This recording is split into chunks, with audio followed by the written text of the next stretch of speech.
Welcome, this is Family Talk Show and of course Brenda Mahoro, and today we are hosting a very amazing guest in studio with me, and you're going to also witness that they're very amazing, they're smart, they are good. So let me unveil the Semagandas, of course, and we're going to be discussing a lot of things. They've gone through all these and I'm sure you're going to gain a lot when you hear from their story.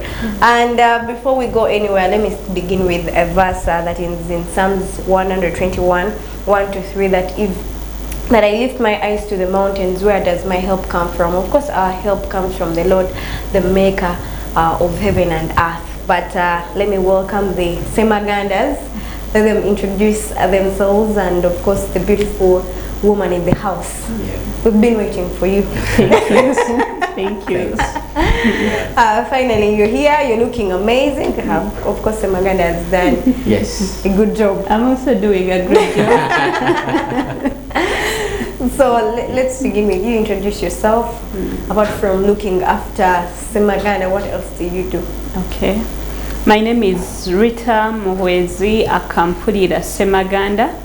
I am so delighted to be here on Family TV. Thank you for the opportunity.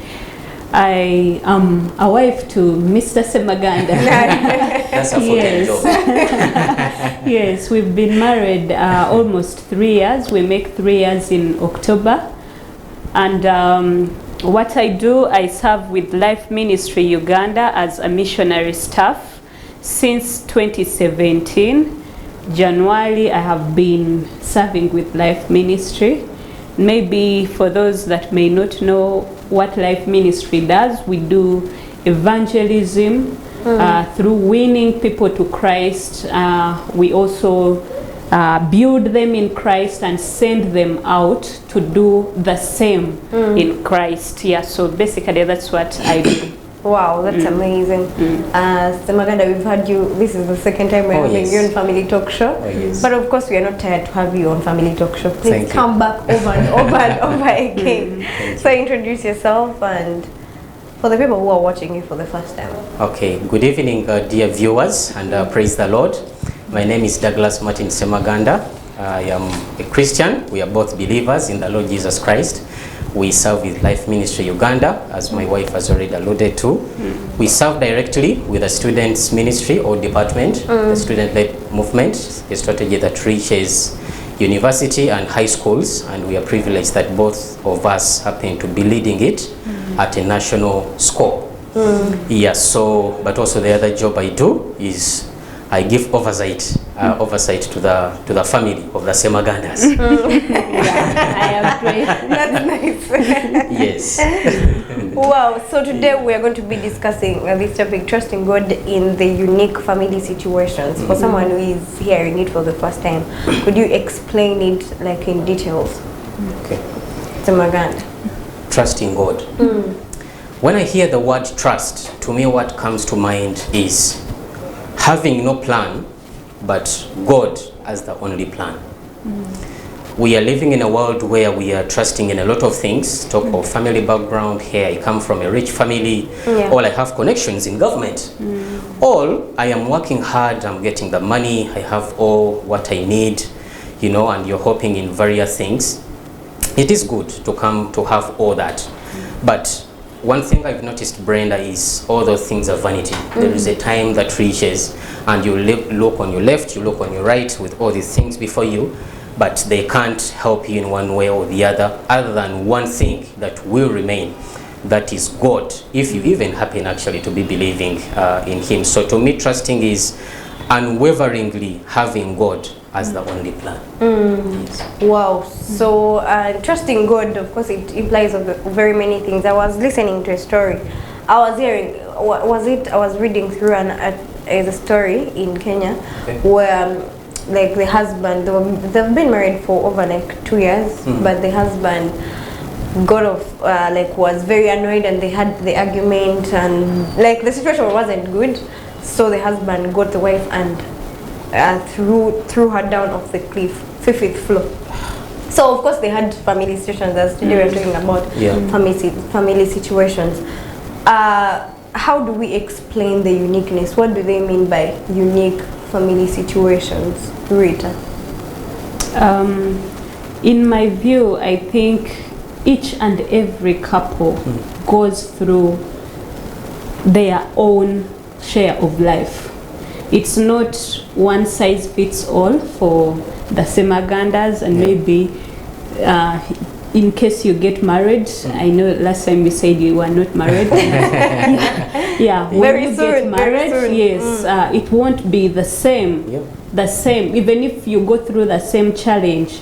For example, if you are having health situations, the way you go about them, it's not the same. So the uniqueness comes with the different couples, the way they face those challenges, the way they deal with them in life. And for me, I think at the end of it all, it is the end result. You faced this health challenge. How did you overcome? Did you make steps, to go to overcome these situations? And if you did, how did you really go about it? Can you tell a story that can help someone out there? So is there abnormal situations and normal situations? I would think the fact that we are in the world and not of the world, I would think the situations are normal because we are not of the world.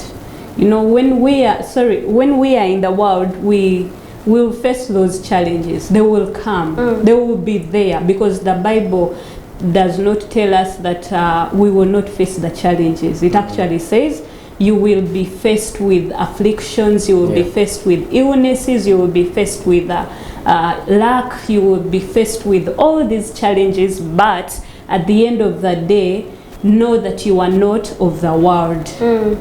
You are just passing through. You are headed somewhere. So I would say they are normal because this is what is expected, and the way you deal with them is what makes them abnormal or normal, in my thinking. Wow.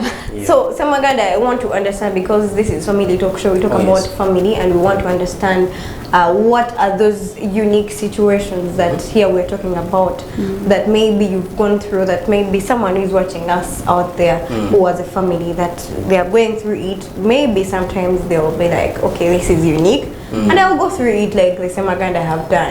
Yeah, so you can share, feel free to share a story. We want to understand those unique family situations that we are talking about today.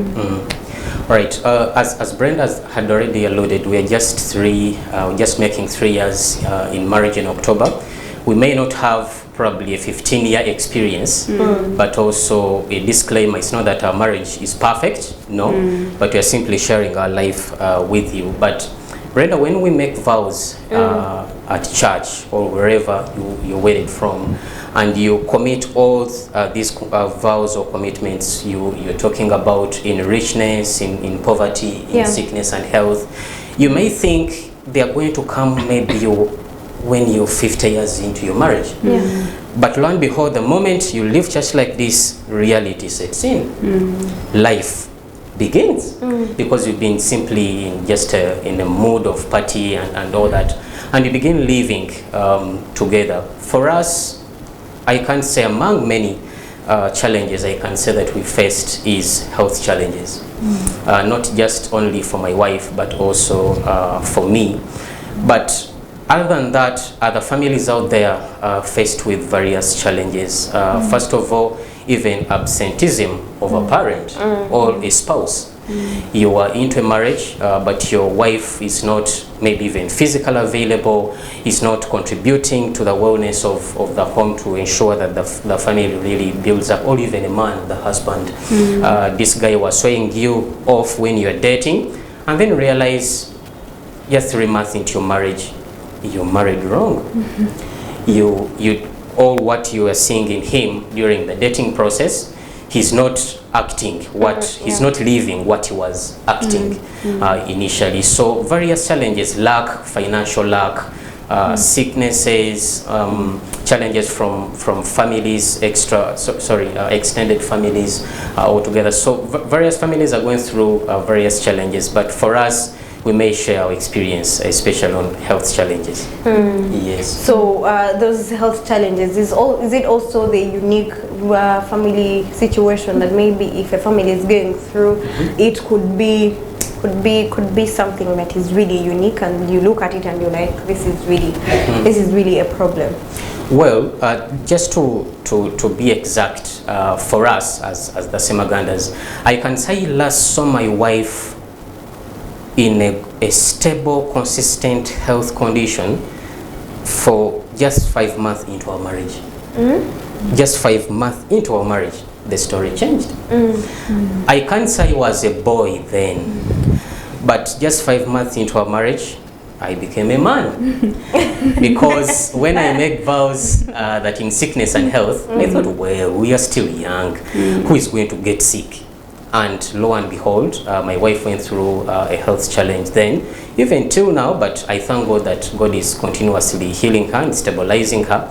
But it shocked me to all, even came to a reality that I had to step up as a newly wedded husband to actually say, well, I vowed on this, it's not a time to look back, but instead to come alongside her so that she stabilizes. And even at a time when the country was unstable, that was 2020, I remember when the president was announcing the lockdown, I was holding my wife in my hands, just entering the reception of Kampala Hospital. Oh my God. And I was wondering, I love my mom very much, and I used to call upon her in every situation, but even if I had 1 billion in my wallet, she couldn't come because the country was closed.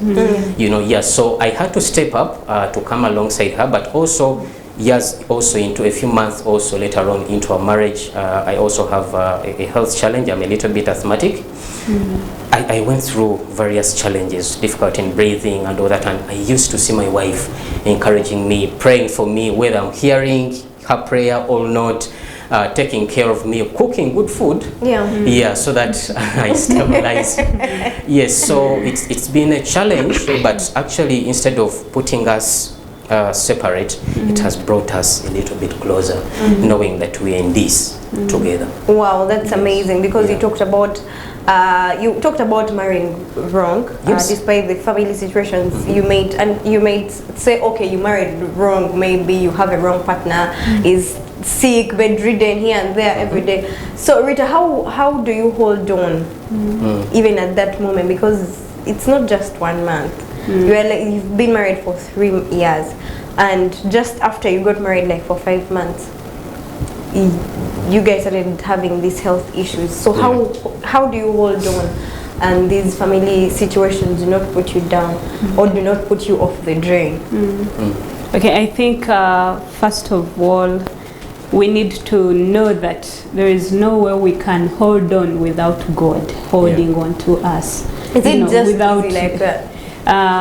One of the reasons I'm saying this is because without God, it is very easy for you to drift away, to start thinking you married wrong, you are not the right partner for this person, he's not the right partner for you, and so you need to hold on to God first before you can think of holding on to your spouse or them holding on to you. So how I held on and how I'm still being able to hold on is through constant trusting in God. I remember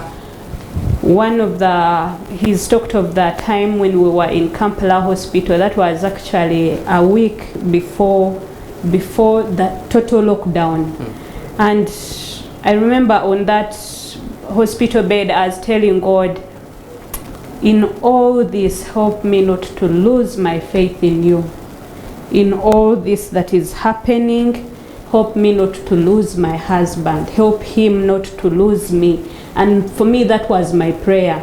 And there's this particular song that used to encourage me. It's called Thank You by Jonathan Helsa.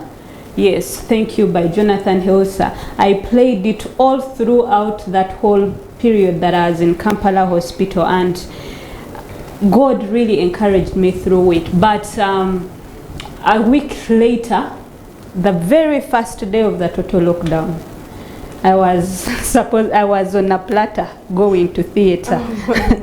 Yeah. And you called it a platter? Yeah, it was a platter.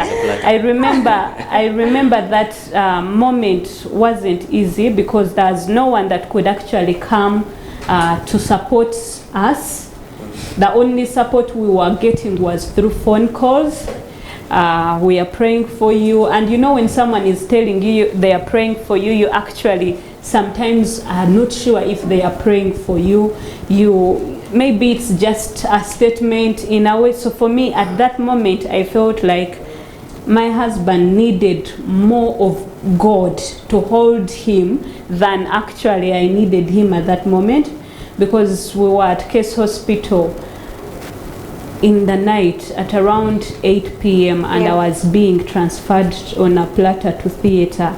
And by God's grace, he was actually able to join me in the theater. You know, I kept wondering if he had remained out there for all the hours I was in theater, how would he have managed? Wouldn't he have gone mad? Because there's no one that could really accompany him, that could give him the grace, but God alone was able to help him throughout that season and to also see me through the theater season and even the healing process. Slowly by slowly, I keep seeing God, and it is the hand of God alone. I cannot lie to you that it is my doing. It is his doing. I mean, Douglas is doing. It is only God. That's how we've been able to hold on to. But like he also said, marrying wrong and right, I believe one of the things that has helped me or us as the Semagandas is to have married each other when we were friends. So we married friends, each other as friends. And it has helped us to continue pursuing the friendship even in marriage. So if you do not pursue that friendship and you end, you know, at dating level or on the wedding day, in most cases, those unique, challenging situations will come and they will drown you.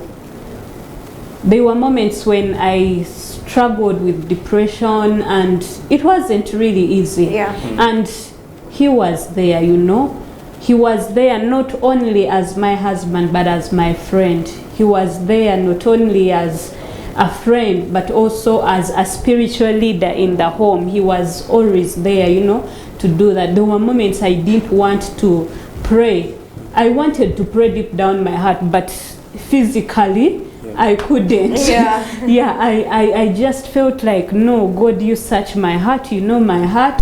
This is my heart's cry, but he was there to actually stand in the gap on behalf of the family. So marrying your friend and you continue to pursue that friendship in marriage is what I would say has also helped me. So there are two things: holding on to God and then marrying your friend and continue to pursue that friendship even in marriage. So Rita, you talked about a lot of things. You talked about you kept constant in God, and despite the fact that you were sick, all these things were happening.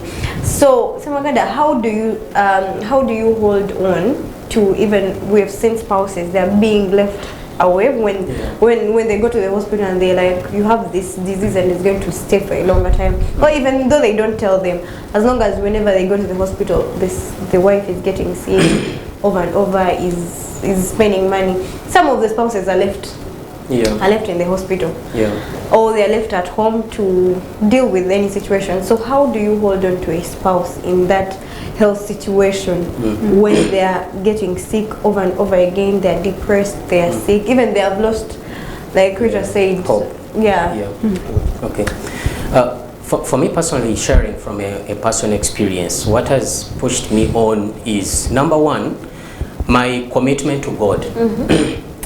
I found Rita when she was comfortable in her father's home, and I shared my proposal and vision, and she followed it. So when I inquired from God that I need a wife, I had to interrupt someone's plan to bring her into my usual plan. So I couldn't violate that because even as I was looking for a wife, God led me, directed me, and he led me to her. So I couldn't jump out forgetting all these things God had promised or even instructed to me. So the first thing is respect to what you worship, because various people worship many things, but this being a Christian related or foundational show or even station, we say that at least we believe in God. Of course, yeah, we so do. so that respect, that honor to the sovereignty of God, you can't just violate it by just emotional circumstance or circumstance that are just happening just for minimal time. So that's number one. The other thing is maturity and also respect for others. Just imagine on a wedding, maybe we had 300 people. You wasted their money because they supported you financially towards your wedding, but also they continue to support you. At least they watched that you got married. At least you wasted their data because they watched your wedding online. Anyway, you know, so how are they seeing you? How are you portraying to society, the people behind you, the young generation? You portray a picture when you jump out quickly or you make decisions that are not foundational. People make conclusions that, marriages don't work, or Christian boys are fake. Yeah. That's how they are. They commit and then later on they jump out. So respect to even commitments or even a picture you've portrayed before society and the community at large. But then the other thing is maturity for you. We are men. Marriage is not for boys. Yeah. Marriage is for men. And I always talk to fellow gentlemen, especially those that are still single, that if you feel you're not ready, please don't dive in. No, because dating is like internship. Ssemaganda, when are you ready? We need another time. We need more 2 hours, I guess. But continuing to that, I was saying that dating, if dating is internship, marriage is the actual job. You may joke in the internship, but when time comes for you to have that formal letter, marriage certificate in quotes, and you embark on this journey, you can't just joke in that marriage. So it called for me, it's responsibility, responsibility that if you were a husband, you have someone's daughter, you need to step up. You need to take charge of your home. You need to be available emotionally, spiritually, financially, if need be, because it's really our role as men. And I was interacting with one of the colleagues that all the challenges maybe we are seeing more in our marriages today is because the leaders who are the men are not stepping up. But when we arise and all of us, husbands and wives, get to know our responsibilities and roles, we stick to our vows, we love our wives as Christ loves the church, the wives submit to the husbands, we walk in unity, in fellowship, in friendships. Even when all these challenges come, they simply hit walls, because remember, your foundation is straight, it's in God, but also together in that circle, there is you, there is your wife, but also there is God. So even when challenges come, you can be easily shaken. Yeah, so Ssemaganda, you talked about stepping up, and you talked about wives and husbands stepping up. So Rita, how do you step up in these unique family situations? We have the financial issues, we have the health issues, we have the sexual issues, all those things that are happening, and they are really tearing down families now. So what is our responsibilities as wives? Okay, it's a big, I think a big thing to chew on, but I'll just, you know, pick a leaf really. What you do? Basically, what I have seen work in my own family has been prayer. Prayer, constantly praying that I will be the wife to Ssemaganda Douglas Martin that God has called me to be. Because me being in this marriage is a calling. I am there not only to serve Ssemaganda, but also to serve the people of our nation and beyond, you know. I need to set an example, not only for the people that know me, but also for people out there that will hear about me and about the Ssemaganda. So for me, it's been more of prayer, soaking myself in prayer. I've learned that there is nothing that I can accomplish without prayer. But also there are moments of disagreements where you don't agree, you agree to disagree. You know, there are also moments when you will choose to say, you know what, let's find a common ground together. So for me, how I've been able to step up has been basically to know that this is the husband that God has given me, so I need to respect him. I need to give him all the due respect as the head and priest of the household. And I need to know that there is no better man out there than the one I have. Because everyone out there looks good until you start to deal with them on an individual basis. Oh, that's something. Let's come back. Let's go.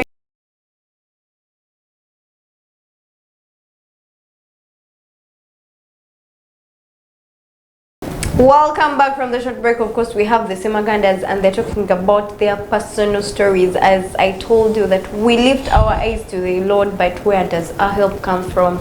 Yeah, you might be having situations in your family. You might be going through financial challenges. You might be going through healthy challenges like the Semagandas. But whom do you trust? Our trust is only in Jesus.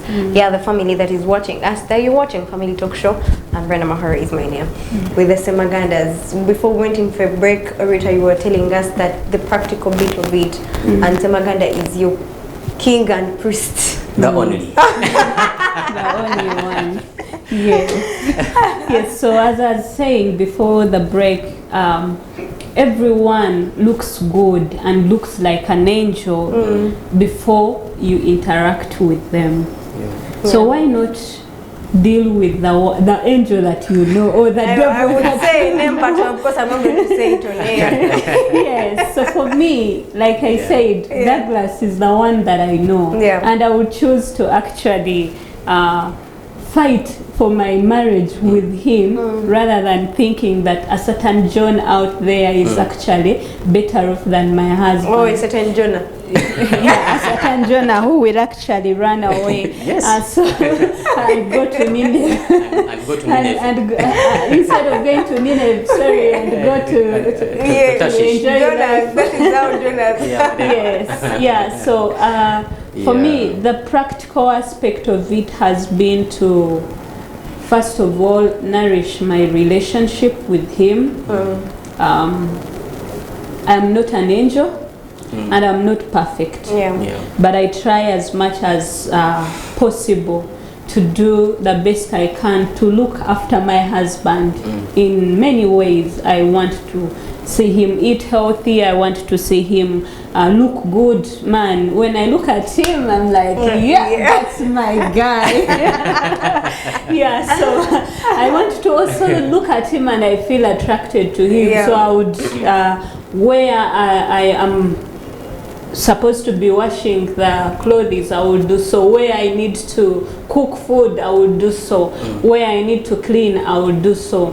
And like he said, my health hasn't been in the best, so he's been doing most of the, those hard chores. And yes, and a round of applause. yes, thank you so much, Mr. Ssemaganda. I really appreciate him for that. He has been a great support.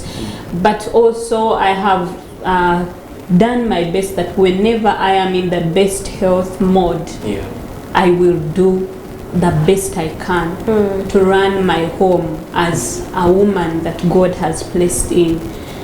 We don't have a maid, and we have decided that we will do everything together. It's not that this is cut out for Douglas, this is cut out for Rita. So if Rita is doing this, Douglas is doing the other. And where we can really tell each other, you know what, rest, I will help you, please do rest. We do that a lot. We have, the other thing that has actually helped us has been, we do like to be in each other's company quite a lot. I remember when we had just got married, I used to wonder how it would be like to work together, stay together, you're in the field together, like you're in each other's space, and it felt like I might get bored of him first. But 2-3 months down the road, I realized the days he worked from office and I was in the field, I didn't feel comfortable. I was constantly on phone asking, how are you? And he's asking me, did you reach safely? Are you okay? What time are you coming back? All those questions. So the bit of being in each other's space, but in a good way. Yeah, there is being in each other's space, but you just nagging the other person. So for me, it's been more of be available where you can. There's a lady in our neighborhood who was actually yesterday telling us that she owns a shop where we usually buy our grocery, and she was telling us, you're the only couple that can come here and I give you, you give me like, you ask for something and you don't have the money there and then, and I can ask your spouse for the money. For others, they can't do the... She said the others, I can't do so. That's amazing. She's like, you're the only person who I can actually give balance to the other spouse and not withhold it. But with other people, I want financial issue. No accountability. Yes, she surprised us because for us, she's like, I have watched you guys. From the time you started buying from me, I have watched you. I can say that you are born again. And for us, that was a testimony, because she was telling us that other people, I give you the money and you give the balance to the other. How is she the one that has given you the money, you know? And so for me, being in his space, but also being able to actually know where he hurts so that I can try to heal, knowing where he needs my support, knowing when he actually needs his space. There are moments when he needs his space and I need my space. So at that moment, what do you do? Do you force yourself into his space? At the beginning of our marriage, I used to force myself into his space. I want to know, why are you quiet? He's a quiet person. I want to know, why are you quiet? Am I the problem? Have I done anything wrong? But the man is busy meditating and, trying to clear his mind from the day's schedules. So I reached that point where I had to learn that, we all need a space. When he says, I'm going to take a walk alone today, I let him be, We do quite a lot of walks together, but there are moments when he wants to walk alone. And for me, the times he walks alone are awkward hours because it's too shiny, and I don't want to be hit by the sun. So I'm like, it's okay, take your time and do all that you want to do. Wow, that's amazing. Rita, you talked about something that is really so, that people don't even give it, like, I don't know if they don't give it an ear or they do not emphasize on it. You talked about that when you go to a shop, they can actually give you something and then they ask, or they give the balance to Ssemaganda, of which some couples it's not even done, or it's my rarely. money. Your money. So where has the other couple gone wrong? Where are those things that maybe they have not emphasized on, that even it reaches the point that my money is my money. Make a meza money. You have to put it. I think for me, this is something I learned through marriage counseling with the couple that counseled us. For me, my highlight was, if you're honestly going to have a good and harmonious marriage, you need to lose your rights, because you're literally surrendering all your life, what you have, who you are, to this person. So this whole thing of, this is my money, this is your money, this is my card, it doesn't work, because you literally became one flesh. In other words, if even when your Visa card reads Ssemaganda Douglas Martin, it's actually not yours, it's for the family, it's also for the wife. initially she has to know even the pin. You know, because today you may be here, tomorrow you're not, and she needs some money. She shouldn't be asking your supervisor. It looks awkward, looks funny. When your wife is asking from your supervisor. Yeah, it just looks awkward. So for me, I've desired to keep the unity of the faith, unity of the spirit, unity of the faith, unity of fellowship, being one, sitting on a table to discuss harmoniously matters, come to an agreement, walk in the light, walk in accountability. There are some wives who keep asking the friends of the husbands where they are. You're not accountable, you're not speaking where you're going, when are you coming back. She's worried, she's wondering, your phone, you're not picking your phone, have you fallen off a border, what's up, as in, has the phone been stolen? You know, so for me, I value accountability, I value openness, I value walking in one, because we became one flesh. She still has her name, but there is a reason why she still calls herself Ssemaganda, as in, she's a girl, she's a lady. Ssemaganda is for a man, but being my wife, that losing of your right even to take up a name alone, it's humbling. You have Christ. Yes, so that oneness not only should remain in bed, maybe having sex alone, but it crosses into other spheres really of life, being one. In attitude, in agreement, and in everything. Yeah, so trusting, of course, when we're talking about trusting God, there is a verse in the Bible that talks about that the hardships that we go through, God allows them, right? So do you think in any way these scenarios, all these hardships come into our marriage to do something good? Yes. I would say yes, and one of the things that I have come to learn along the way through the different challenges we have faced as a family has been that God does not waste any tear. Yes. There is no challenge that we go through that God has not allowed. The devil has to seek permission from God actually to be able to tamper with Douglas, with me, you know, with anyone in the world.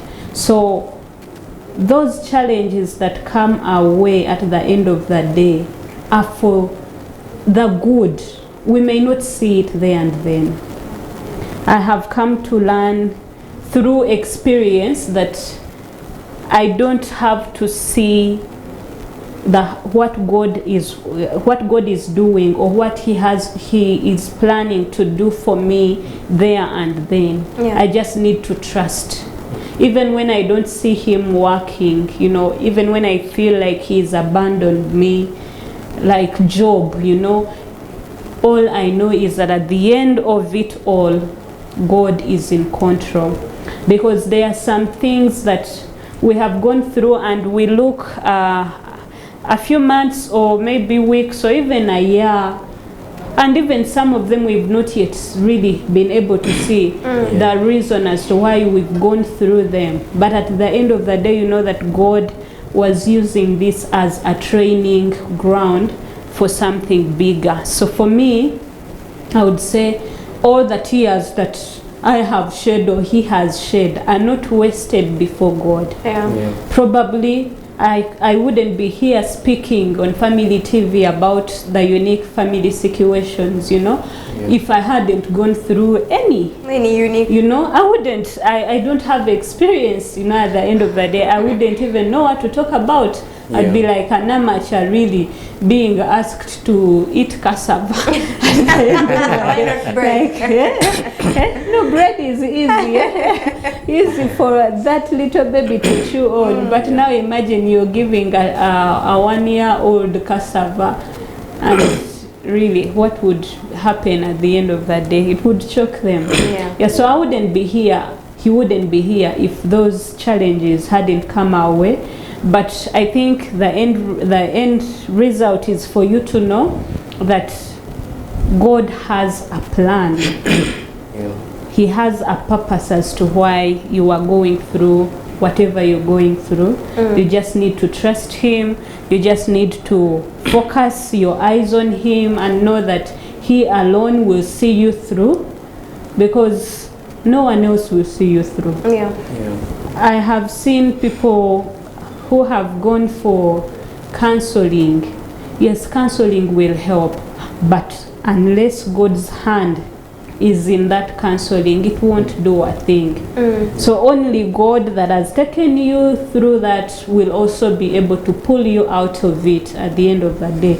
And there is a reason as to why. Because for me, I think I would have chickened out of marriage by a small thing. You know, small unique situations that happen, disagreements. But because it started with a harder thing, it helped me to realize that actually I would want to spend the rest of my life with this man that has been there for me. But imagine that disagreements were, where did I left here my 1,000 shillings, it's not here, where is it, you know? You would find constantly you're fighting over peanuts and it's not helping. But the bigger things have actually, for me, helped me to realize that I actually made the right decision in marriage. Wow, that's amazing. Ssemaganda, I start to say that 5% of fathers are available in their family. Yes. And Rita talked about you being available for all that time. So how do you be available in situations, in these unique family situations, in situations where poverty is really, you see it that even ekikebecho wagundi flask abagitaddemu omunyu. Have you ever entered into families like that? Yeah, that you see even poverty, you just enter into like this. You see poverty. So how do you be available in such a situation? For me, what I have done is number one, first of all, physically being available. Because I like a proverb in Acholi. I'm not going to speak it in Acholi. You can speak it in Acholi. I don't know the language, but I know the proverb. It says, let the men of war draw in front and let the weaklings go back to their mother's wombs. Okay? So in Acholi, when I got to know that, Acholi learned that when a trumpet of war is drawn, is blown, men draw in front. Real men. Real men draw in front. The weaklings draw back, but of course they can't go back to their mother's wombs. So the first thing is to be physically available in the home. And I may not be perfect, but I think I've done well to be present. Not so?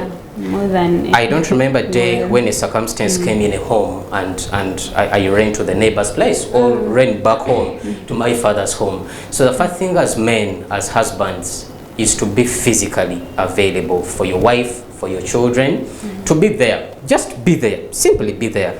The challenge for example, if I can challenge myself, but also challenge our dear viewers, for husbands that are having wives that are expecting, do you actually go with her for antenatal care? 0%. Physically. To 1%. You endure those lines, you endure the throwing up, the morning sickness, the tantrums, sometimes the tantrums. Yeah, so physically, you're not carrying the baby, but you are there physically, carrying, psychologically, emotionally supporting. So number one, physically being there, but also the other thing is emotionally. If your wife is crying, you may not wail as a man or, you know, and all that, but can you sympathize with her? Can you understand?